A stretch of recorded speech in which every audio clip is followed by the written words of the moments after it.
Welcome to news alerts.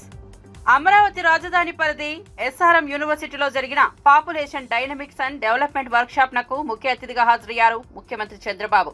ఈ సందర్భంగా యూనివర్సిటీలో 700 కోట్ల భవనాలకు శంకుస్థాపన ప్రారంభోత్సవాలు చేశారు. విద్యావేత్తలు విద్యార్థులతో మాట్లాడారు. ప్రస్తుతం హార్డ్ వర్క్ అంటే స్మార్ట్ వర్క్ ముఖ్యమని, టెక్నాలజీతో అవకాశాలను అందిపుచ్చుకోవాలని సూచించారు. ఉద్యోగాల కల్పనకు ప్రభుత్వం చేస్తున్న కృషిని సీఎం వివరించారు. Migration, overall diaspora, if we bring for development, that is his view. I am very happy by hearing all of you. As Chancellor has rightly mentioned, I am writing all their opinions. Sincerely, I am always saying,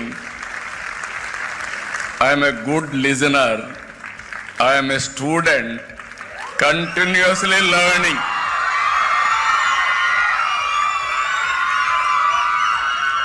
Today my subject is population management. Nobody used to talk about population management as on now. In 1995,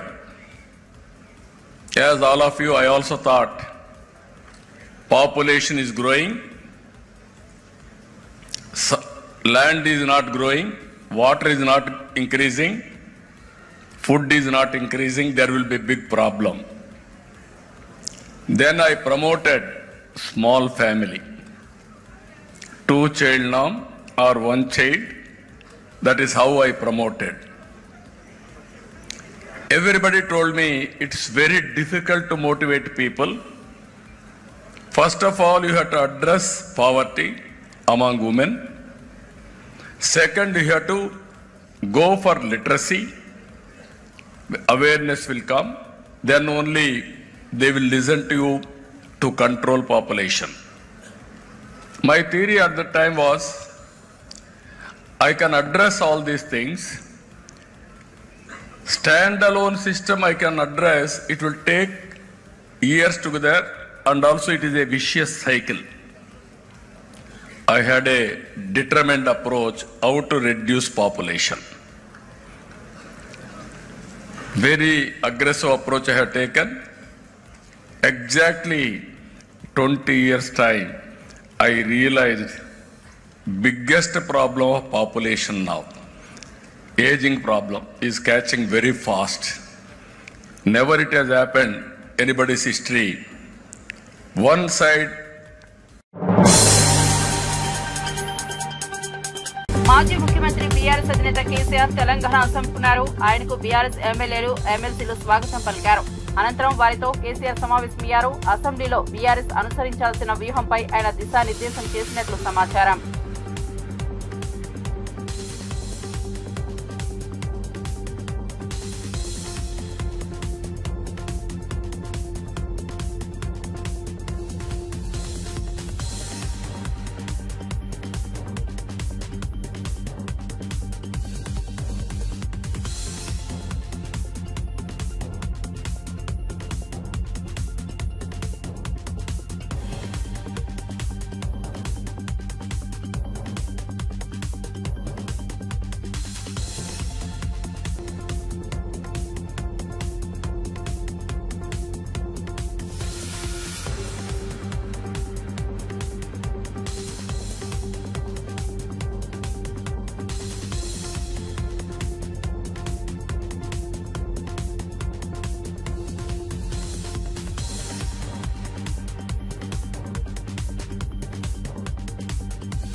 అధికారంలో ఉన్న ప్రతిపక్షంలో ఉన్న వైఎస్ఆర్సీపీ ఎప్పుడూ ప్రజలకు అండగా ఉంటుందని, ప్రజా సమస్యలపై పోరాడుతూనే ఉంటుందని పార్టీ అధినేత మాజీ ముఖ్యమంత్రి వైఎస్ జగన్మోహన్ రెడ్డి అన్నారు. వైఎస్ఆర్సీపీ 15వ ఆవిర్భావ వేడుకలు బుధవారం ఏపీ వ్యాప్తంగా ఘనంగా జరిగాయి. ఈ క్రమంలో తాడేపల్లి పార్టీ కేంద్ర కార్యాలయంలో జరిగిన వేడుకలకు హాజరైన వైఎస్ జగన్ మహానేత వైఎస్ఆర్ విగ్రహానికి నివాళులర్పించి పార్టీ జెండా ఆవిష్కరించి ప్రసంగించారు.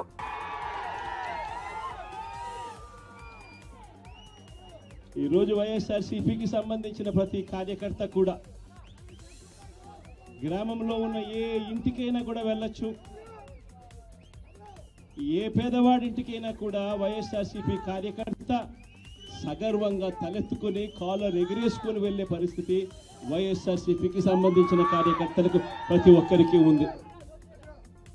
ఏ ఇంట్లోకి వెళ్ళినా కూడా వైఎస్ఆర్సీపీ కార్యకర్తను చూసినప్పుడు ఆ ఇంట్లో నుంచి వచ్చే ప్రతి అక్క, ప్రతి చెల్లెమ్మ, ప్రతి అన్న, ప్రతి తమ్ముడు, ప్రతి సోదరుడు, ప్రతి రైతన్న, ప్రతి అవ్వ కూడా వైఎస్ఆర్సీపీ కార్యకర్తను చూసినప్పుడు చిక్కటి చిరునవ్వుతోనే పలకరిస్తుంది. కారణం వైఎస్ఆర్సీపీ ఏదైనా కూడా చెప్పిందంటే చేస్తుంది అన్న నమ్మకం ఈరోజు ప్రతి ఇంట్లో కూడా ఉంది. కాబట్టి ఈరోజు అటువంటి పరిస్థితుల మధ్య ఈరోజు యాదృచ్ఛికంగా విద్యా దీవెన, వసతి దీవెనకు సంబంధించి, పిల్లలకు సంబంధించిన అన్యాయాలకు సంబంధించిన, జరుగుతూ ఉన్న అన్యాయాలకు సంబంధించిన విషయాల మీద ఈరోజు యాదృచ్ఛికంగా ప్రొటెస్ట్ కార్యక్రమం కూడా జరుగుతూ ఉంది. ఈ కూటమి ప్రభుత్వం వచ్చి దాదాపుగా 10 నెలలుగా వస్తూ ఉంది. ఈ 10 నెలల కాలంలో ఎన్నికల వేళ వాళ్ళు చెప్పిన సూపర్ 6లు, సూపర్ 7లు అన్నీ గాలికి ఎగిరిపోయాయి. వ్యవస్థలన్నీ కూడా చదువులు కానీ, వైద్యం కానీ, గవర్నెన్స్ కానీ, వ్యవసాయం కానీ ఏది చూసుకున్నా కూడా వ్యవస్థలన్నీ కూడా నిర్వీర్యమైపోయిన పరిస్థితులు కనిపిస్తూ ఉన్నాయి. ఈరోజు పిల్లలకు సంబంధించిన ఫీజులకు సంబంధించిన బకాయిలు కూడా సంవత్సర కాలంలో ఫీజు రీయింబర్స్మెంట్కు కావాల్సింది ఒక్కొక్క క్వార్టర్కు 700 కోట్ల రూపాయలు చొప్పున, సంవత్సరానికి 2800 కోట్ల రూపాయలు విద్యా దీవెన కింద 4 క్వార్టర్లకు సంబంధించిన కేటాయింపులు చేయాలి. అంటే 2800.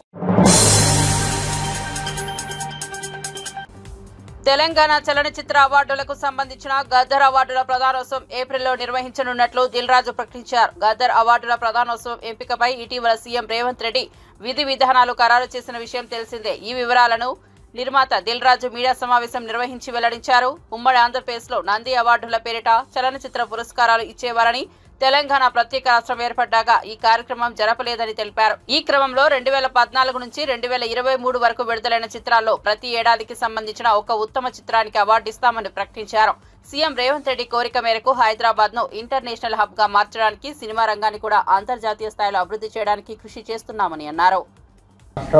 రావడం జరిగింది. సో దానికోసం 2014 జూన్ నుంచి రిలీజ్ అయిన సినిమాలకి, అంటే ఎవ్రీ ఇయర్ 2014 జూన్ నుంచి 2023 డిసెంబర్ 31 వరకు ఎవ్రీ ఇయర్ ఒక బెస్ట్ ఫిలింకి కూడా అవార్డు ఇవ్వాలని నిర్ణయం తీసుకున్నాం. అలాగే 2024 ఇందాక మీకు చెప్పినట్టు అవార్డ్స్ అన్నీ పాత రోజుల్లాగా ఎలా అయితే ఉన్నాయో కొన్ని మార్పులు చేర్పులతో ఫైనల్ చేయడం జరిగింది. సో అప్లికేషన్స్ ఇమీడియట్లీగా స్వీకరించి స్క్రూటినీ చేసి జ్యూరీలు కూడా ఫైనల్ చేసేసి ఏప్రిల్లో ఈ అవార్డు ఫంక్షన్ అంగరంగ వైభవంగా చేయాలని ప్రభుత్వం ఆశిస్తుంది. దానికి అందరం ఎఫ్డీసీ తరఫున, అలాగే ఫిలిం ఇండస్ట్రీ నుంచి చాలా మందిని ఇక్కడ మేము జ్యూరీలాగా తీసుకొని చేసి అవార్డ్స్ అనేటివి నెక్స్ట్ మంత్ బెస్ట్ ఈవెంట్ చేయాలని గవర్నమెంట్ ఆశిస్తుంది. దానికి మేము కంప్లీట్ చేయాలని ఈ రోజు నుంచి కంకణం కట్టుకున్నాం. అలాగే 2014 నుంచి కొన్ని ఎఫ్డీసీకి, అప్పుడు బీఆర్ఎస్ గవర్నమెంట్ ఉన్నప్పుడు సినిమా అవార్డ్స్ అనుకున్నప్పుడు దానికి కొంతమంది ఎఫ్డీసీకి అవార్డ్స్ కోసము అప్లికేషన్తో పాటు సమ్ అమౌంట్స్ పే చేశారంట. అలాంటివన్నీ 2024 కంటే ముందు ఏవైతే అలాంటివి ఏమైనా పే చేసినవి ఉంటే ఎఫ్డీసీ నుంచి వాళ్ళకి అవి తిరిగి ఇవ్వడం జరుగుతుంది. ఎందుకంటే 2024 అవార్డ్స్ మనం కండక్ట్ చేస్తున్నాం కాబట్టి ముందు ఎవరన్నా అలా పే చేసి ఉంటే వాళ్ళ అమౌంట్స్ తిరిగి ఇవ్వడం జరుగుతుంది. దీన్ని వాళ్ళు ప్రభుత్వం చూస్తున్నది అర్థం చేసుకొని వాళ్ళు ఎలాంటి కాంట్రవర్షియల్స్గా చూడకుండా ఒకసారి ఇక్కడ మళ్ళీ తెలంగాణ రాష్ట్రం నుంచి అవార్డ్స్ వస్తున్నాయి కాబట్టి అందరు పాజిటివ్గా ఉండి ఈ ఈవెంట్ని విజయం చేస్తే ప్రతి సంవత్సరం మనం సినిమా పండుగ హైదరాబాద్లో అద్భుతంగా జరుగుతుంది. సీఎం గారికి ఒకటే విజన్, లాస్ట్ టైం నేను చెప్పాను కదా, హైదరాబాద్ని ఇంటర్నేషనల్ హబ్ చేయాలంటే ఏం చేస్తావు, దిల్ రాజు గారు నాకు ఒక ప్రపోజల్ ఇవ్వని అన్నాడు. అంటే నాకు సినిమా ఇండస్ట్రీ మీద అవగాహన ఉంది కాబట్టి ఇంటర్నేషనల్ హబ్ కావాలి అంటే మొన్నే మా ఎండి గారితో మేము అందరం కూర్చోవడం జరిగింది. అంతా రెడీ చేస్తున్నాం. ఈ ఈవెంట్ అయిపోయి దాని మీదకి వెళ్తాం. గవర్నమెంట్ అనేది అవార్డ్స్ ఇస్తున్నప్పుడు ఎవరైనా వస్తారు, స్వీకరిస్తారు. హిస్టరీ అది. గవర్నమెంట్ ఇచ్చే అవార్డు అనేది ఫీజు రియంబర్స్మెంట్ అంశంపై ఆంధ్రప్రదేశ్ శాసన మండలిలో వైఎస్ఆర్సీపీ సభ్యులు ఆందోళన చేపట్టారు. ప్రకటనలు పట్టుకుని చైర్మన్ పోడియం వద్ద నిరసన తెలిపారు. నిరుద్యోగ భృతి, 20 లక్షల ఉద్యోగాల కల్పన అంశాలపై చర్చించాలని వైఎస్ఆర్సీపీ సభ్యులు వాయిదా తీర్మానం కోరారు. దీనికి మండలి చైర్మన్ నిరాకరించారు. అయితే తాము దీనిపై చర్చించేందుకు సిద్ధంగా ఉన్నామని మంత్రి నారా లోకేష్ స్పష్టం చేశారు. ఆందోళనల మధ్య సభ పలుమార్లు వాయిదా పడింది.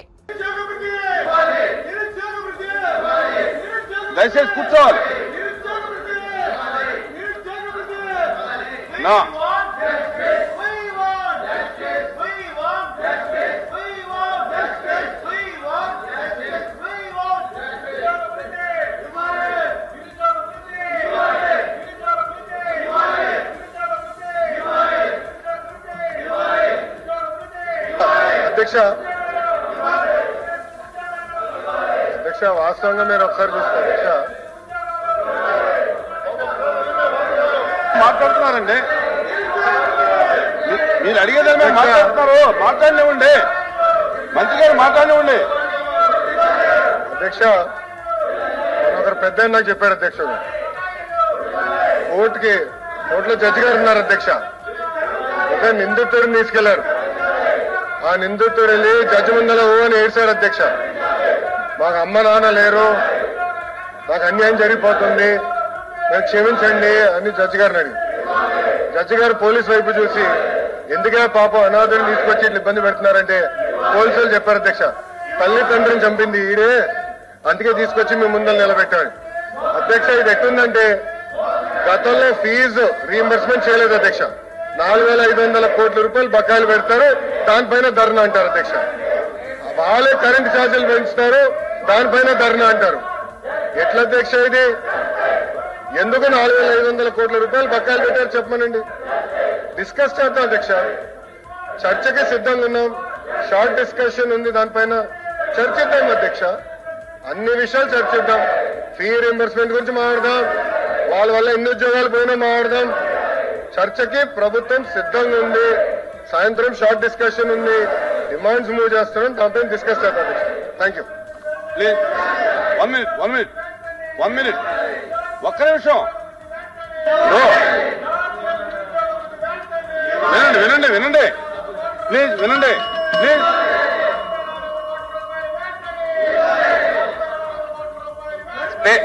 చైర్లో మీరు రూలింగ్ ఇచ్చారు అధ్యక్ష. మీరు రిజెక్ట్ చేశామని చెప్పిన తర్వాత ఈ సభకి శాంటిటీ ఉన్న తర్వాత కాదు సార్, మీరు తిరస్కరించామని చెప్పారు అధ్యక్ష. చెప్పిన తర్వాత ఈ విధంగా గోల్ చేయటం.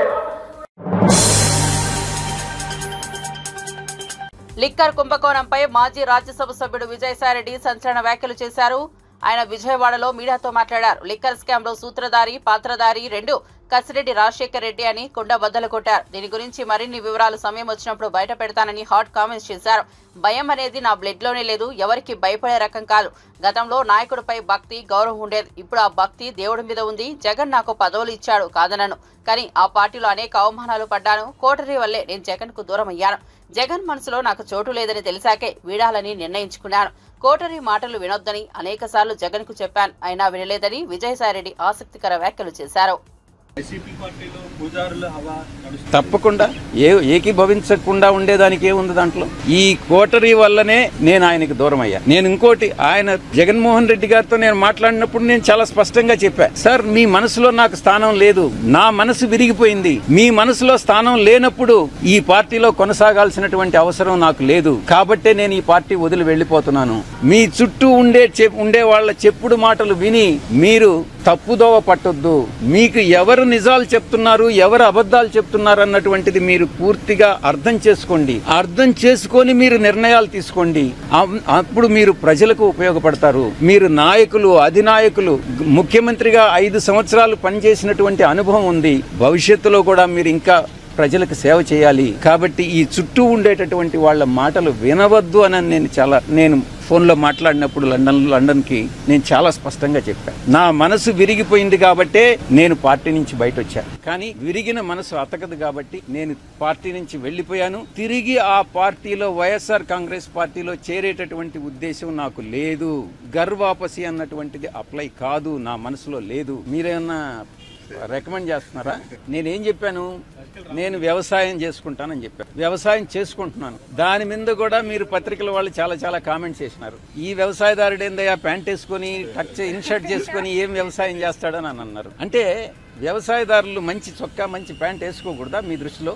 అలాంటప్పుడు వ్యవసాయదారుని మీరు కించపరిచినట్టు కాదా? అర్థం చేసుకోవాలి. మనోభావాలను దెబ్బతీయకూడదు. వ్యవసాయం అని అంటే వ్యవసాయమే. నేను నిజంగా కూడా అదే చేసుకుంటాను. ఇప్పటి వరకు, ఈ రోజు వరకు నేను వేరే రాజకీయ పార్టీలో చేరేటటువంటి ఉద్దేశం లేదు.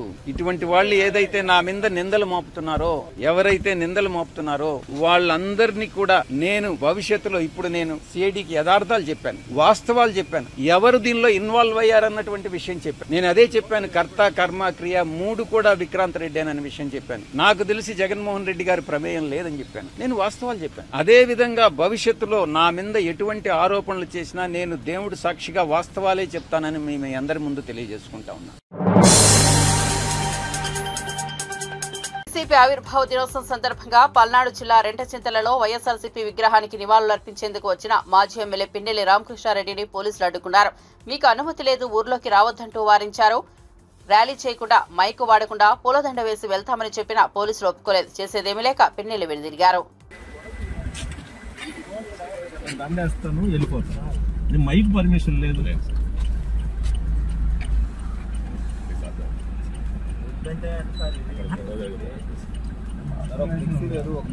ఒక మైక్ లేదు, ర్యాలీ చేయట్లేదు, దారిలో పోతూ ఒక నిమిషం రోడ్డు మీదనే సార్, రోడ్డు మీదనే సార్. జెండా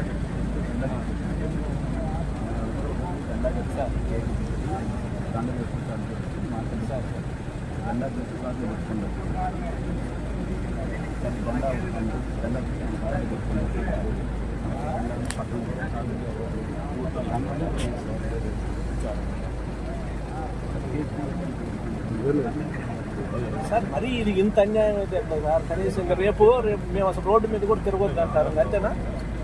ఇప్పుడు అంతే ఉంది సార్. అట్లా కాదు సార్, నేను అనేది మేమేమి సార్, నేను ఒక మైక్ పర్మిషన్, మైక్ మాట్లాడితే మైక్ పర్మిషన్, ఒక మైక్ పర్మిషన్ కాదు, ఏమి కాదు. దారిలో పోతూ రాజశేఖర్ గారు ఈరోజు ఏంటంటే మా పార్టీ ఆవిర్భావ దినోత్సవం రోజు కూడా సార్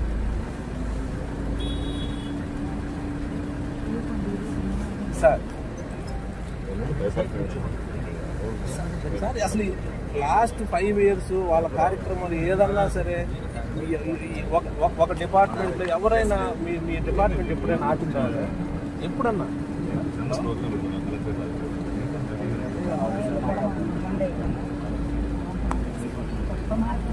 సార్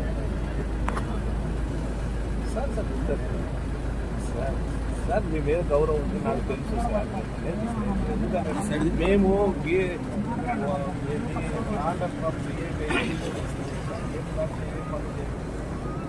మేము చిన్న చేసిన పర్మిషన్ లేకుండా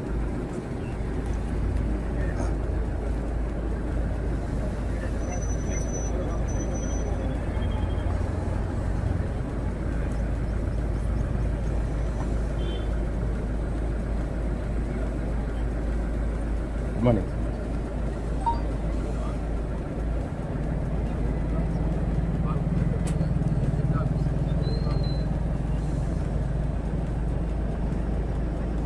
మేము లైన్ దాన్ని కనీసం ఇప్పుడు ఎట్లుందంటే సార్, రాజశేఖర రెడ్డి పాపం దండ కూడా ఏంటని ఈ రకమైన పరిస్థితి లేదు సార్.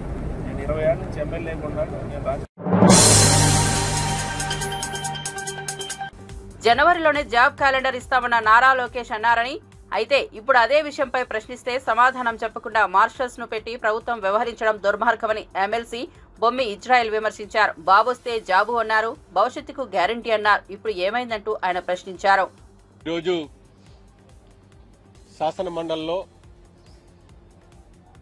ఏదైతే ఈ రాష్ట్రంలో ఉన్నటువంటి నిరుద్యోగులకి, విద్యార్థులకి ఇవ్వాల్సినటువంటి బకాయిల్ని, ఇవ్వాల్సినటువంటి నిరుద్యోగ భృతిని, ఇవ్వాల్సినటువంటి పీజీ రీయింబర్స్మెంట్ ని డిమాండ్ చేస్తూ మేము నినాదం చేయడం జరిగింది.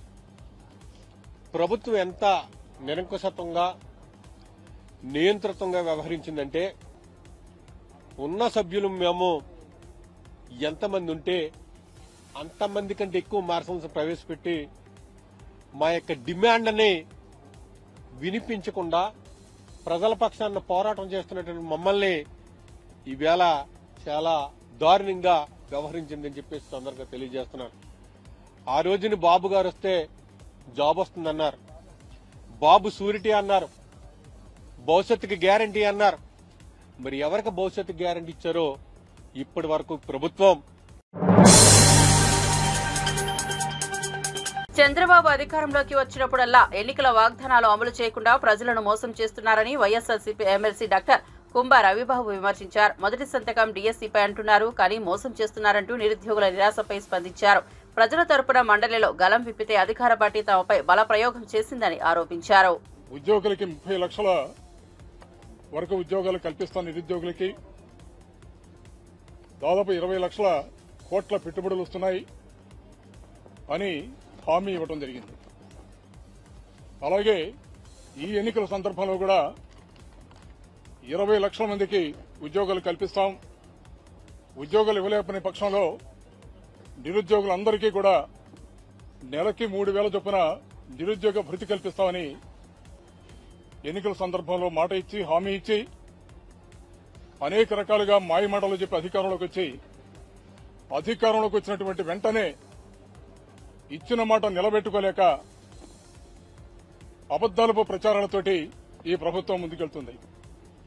ఇవాళ రాష్ట్ర వ్యాప్తంగా నిరుద్యోగులు చాలా పెద్ద స్థాయిలో లక్షలాది మంది నిరుద్యోగులు రాష్ట్ర వ్యాప్తంగా ఉద్యమిస్తున్నారు. ఇవాళ ఇచ్చిన మాట నెరవేర్చాలి. ఎందుకంటే గతంలో ఫీజు రీయింబర్స్మెంట్ కూడా దాదాపు 3,900 కోట్లు బకాయిలున్నాయి. కానీ ఈ బడ్జెట్లో పెట్టింది కేవలం 2,600 కోట్లు మాత్రమే. గడిచిన బడ్జెట్లో అది కూడా పెట్టలేదు. ఇదంతా మోసపూరితమైనటువంటి కార్యక్రమాలతోటి ఈ ప్రభుత్వం ముందుకెళ్తుంది. 20 లక్షల మందికి ఉద్యోగాలు ఇస్తామని చెప్పి ఈ రోజుకి ఒక్కరికి కూడా ఉద్యోగం ఇవ్వలేనటువంటి దౌర్భాగ్యమైనటువంటి పరిపాలన ఈ పరిపాలన.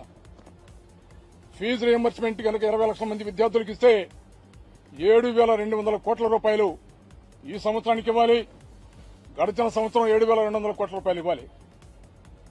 కనీసం బడ్జెట్ కేటాయింపుల్లో రూపాయి కూడా కేటాయించకుండా, ఇచ్చిన మాట నెరవేర్చకుండా రాష్ట్రంలో ఉన్నటువంటి నిరుద్యోగులందరినీ కూడా మోసం చేస్తున్నటువంటి ఈ ప్రభుత్వానికి కళ్లు తెరిపించే విధంగా ఇవాళ రాష్ట్ర వ్యాప్తంగా ఉద్యమాలు జరుగుతున్నాయి. ఇవాళ రాష్ట్రంలో దాదాపు 30 లక్షల పైచిలకు నిరుద్యోగులు ఉన్నారు.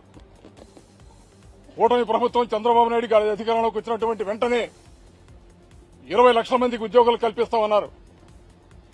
మొట్టమొదటి సంతకం డీఎస్సీ మీద పెట్టారు.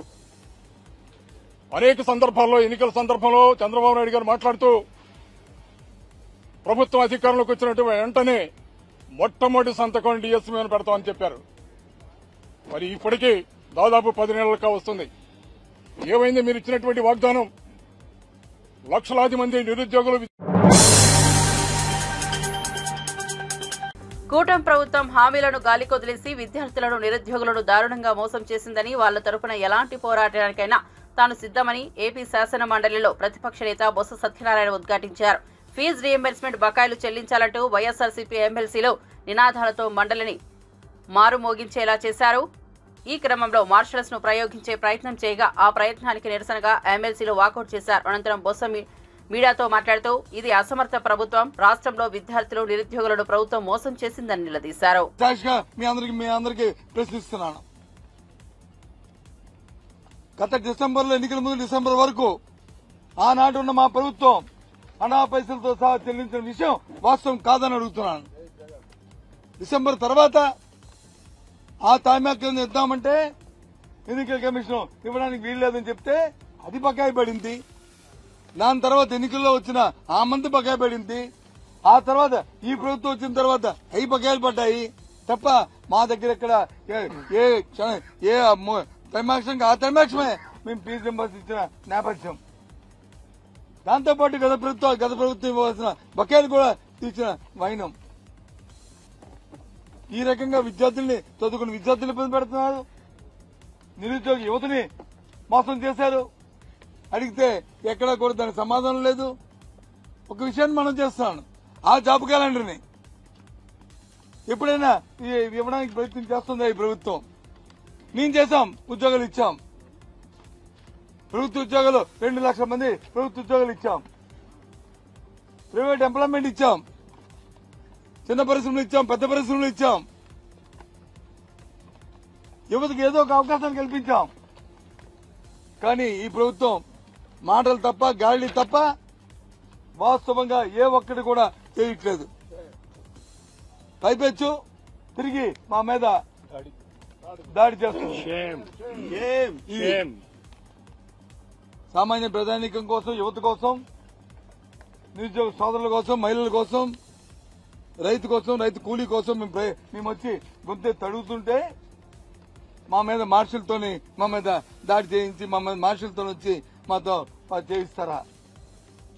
ఇదేనా? ఆలోచన చేయండి.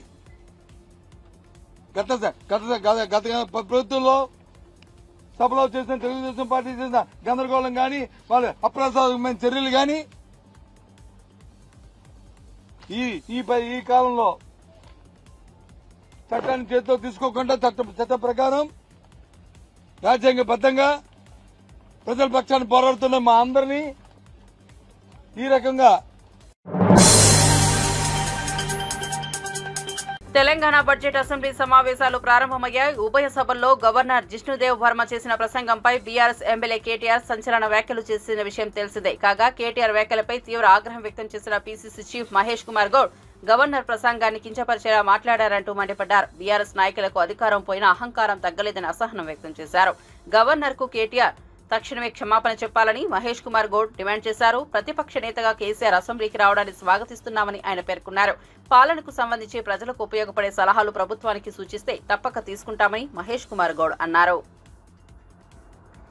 తెలీదా గవర్నర్ ప్రసంగం కేబినెట్ ఆమోదం పొందిన తర్వాత వారు మాట్లాడతారనే మాట తెలియకుండా మీరు అవివేకంగా మాట్లాడుతూ ఉన్నారా?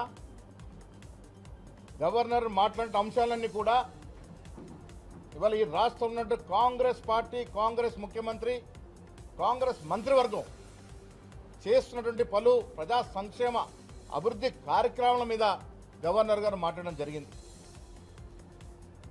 మీరు 10 ఏళ్ళు ఏమి చేయలేకపోయినారు, సంవత్సర కాలంలో చేస్తూ ఉంటే ఓర్చుకోలేనటువంటి పరిస్థితి మీది. ఇలా ఉద్యోగాలు మీరు 10 ఏళ్లలో 50,000 ఉద్యోగాలు ఇవ్వలేకపోయినారు. మేము 9 మాసాల్లో 56,000 ఉద్యోగాలు ఇచ్చిన మాట ఇలా గవర్నర్ గారు ప్రసంగంలో చెప్పడం జరిగింది. మీరు 10 ఏళ్లలో రుణమాఫీ 26-27,000 కోట్లు ఇస్తే మేము 11 మాసాల్లో 22,000 కోట్ల రూపాయలు రుణమాఫీ చేయడం జరిగింది. ఆ వాస్తవాల్ని గవర్నర్ గారు చెప్పడం జరిగింది. మీరు వాస్తవాలు మీకు పట్టవు. గవర్నర్ మాట్లాడేటప్పుడు ఏ రకంగా ఒక క్రమశిక్షణ ఉండాలో మీకు పట్టవు. వెనక ఉన్న మీ పోకిరి ఎమ్మెల్యేలని ఎగేస్తూ ఉంటారు, పోగేస్తూ ఉంటారు, గవర్నర్ని డిస్టర్బ్ చేస్తూ ఉంటారు. అసలు ఒక అసెంబ్లీ నడుస్తూ ఉంది, అసెంబ్లీ సమావేశాలు ఇవి. అసెంబ్లీ సమావేశాల్లో శాసనసభ్యులు గవర్నర్ మాట్లాడేటప్పుడు ఏ రకంగా ఉండాలో కూడా తెలియక విచ్చలవిడిగా అల్లరి చేయడం, గవర్నర్ యొక్క వ్యవస్థని అవమానపరచడం అనేది బీఆర్ఎస్ నాయకులకు అలవాటుగా మారింది. ఇలా కేసీఆర్ గారు ఫామ్ హౌస్కి పరిమితమైనారు, మీరు హైదరాబాద్లో పరిమితమైనారు. కేటీఆర్ గారు మీరు రాష్ట్రంలో తిరిగి కింది స్థాయిలో పర్యటిస్తే కాంగ్రెస్ అభివృద్ధి కానీ సంక్షేమం కానీ మీకు తెలుస్తుంది. మీరు పర్యటనలు చేయకుండా హైదరాబాద్లో కూర్చొని ఇష్టారీతిగా కాంగ్రెస్ పార్టీ గురించి మాట్లాడుతూ ఉన్నారు. ఈ రాష్ట్రంలో జరుగుతున్న అభివృద్ధి, ఈ రాష్ట్రంలో కాంగ్రెస్ పార్టీ ఇస్తున్న సంక్షేమం, రైతులకు ఇస్తున్న సంక్షేమం, విద్యా వైద్యం పట్ల మేము అనుసరిస్తున్న వ్యూహం